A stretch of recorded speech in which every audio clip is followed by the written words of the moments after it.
Now, I've searched high and low looking for quality arguments in favor of prostitution abolitionism. And so far, I've not come across a single one. And considering how popular this whole argument, this whole battleground was, even on YouTube just a few years back, I would have really thought it would have been exposed to at least something by this point. But nothing. Since the YouTube wars on this subject, it's mostly been taken to the blogosphere, and I still keep tabs on it to an extent. But I just can't find anything, not a single thing, in favor of prostitution abolitionism that's not cart before the horse policymaking, right? Because if you do get an argument, it's always going to fall victim to cart before the horse mentality. Either that or it's just going to be pure, unabashed, unbridled paternalism when it comes to prostitutes. So we can get into far-sighted preferences versus near-sighted preferences. Fair game. But before we even get to that, so what's the argument in favor of abolitionism? Well, it is the fact that this is not a choiceless choice, as they might say. It's a coerced choice, a financially coerced choice. Most sex workers engage because of financial reasons. Okay, now usually what happens is people analogize it to other professions and how no one really works for free, and so we can say the same thing about any job. That's not the route I'm going to take in this video because that's been done to death. Instead, what I'm going to do is I'm just going to simply point out that in Western Europe, you more or less have guaranteed income, right? You have that minimalism thing covered. So let's say we even went beyond that. So let's say that tomorrow we came up with, or something got passed through the House and the Congress, or in other states away from the US, it gets passed through Parliament. Like you get UBI, you get Universal Basic Income. Guaranteed. And despite that covering the bare minimums and then some, we might even say, the number of sex workers does not plummet. It stays exactly the same. Are you, despite that, still going to clamor for prostitution abolitionism? Because you can't use the cop-out of finances if we have a society where UBI is the norm. Let's say the whole world, UBI is the norm, at least the developed world. UBI becomes the norm. Not just Western Europe, but throughout Western civilization.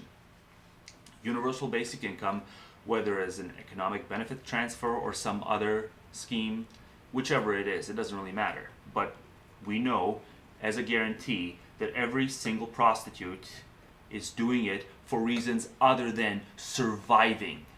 They're doing it for reason XYZ. Survival has been covered. Hell, the way they're discussing UBI as it stands, not mere survival is what's going to be at the table here, but comfort is going to be at stake as well. You can not only survive discomfortably, but you can survive comfortably. We know that by 2030, roughly 47% of jobs are going to be lost to automation, and the more these things become a reality, the more feasible things like UBI are going to seem, because productivity is not going to plummet, because machinery is going to take care of whatever drop in employment exists right now to make up for it. So things are still going to get done. And if things still get done, it stands to reason that things like UBI are going to be on the table as a feasible policy alternative instead of a sink or swim baseline for economic productivity, like paying your way through life. Right, unless you just want to say that AI is not really going to take over jobs and this is just alarmism. I don't think it's alarmism. I think AI is going to have a huge role, not just in lowly skilled jobs, but if you look at a lot of the literature that's coming out of people who research AI, this is going to affect lawyers, this is going to affect a lot of highly skilled, well-paid positions. And because of that, I believe that we're going to fundamentally change the way employment works, and we're going to do away with a lot of this pay your way through life thing within the coming decades. So again, the statistic is, and this is a fairly strong statistic, it's been backed by a lot of statisticians, roughly 47% jobs by 2030 are going to be phased out to technological advancement. So, to any prostitution abolitionist, I'm asking, if this happens, and if as a result of it, UBI becomes the norm, are you still going to be a prostitution abolitionist? And if so, why? It's going to run afoul any sort of attempt to claim that you're doing it for anti-paternalistic reasons. It's going to become clear that there's only paternalism that's left, right? So anyone who engages in sex work does it because they've been brainwashed by whatever, androcentric culture, whatever you want to use as the mechanism that's brainwashed these people. Still, nonetheless, if we can show them as being cognitively intact, so to speak, it's ultimately their decision. And if you're going to say it's still not their decision, you can't claim yourself as an anti-paternalistic prostitution abolitionist. No, you are a paternalistic prostitution abolitionist.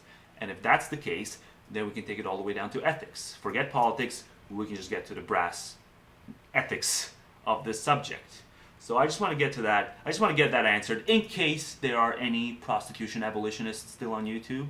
I think it's only been relegated to the blogosphere. So if that's the case, if I get no feedback here from actual people who advocate this stuff, then I'll take it to the blog. But I just want to start out here and move from there.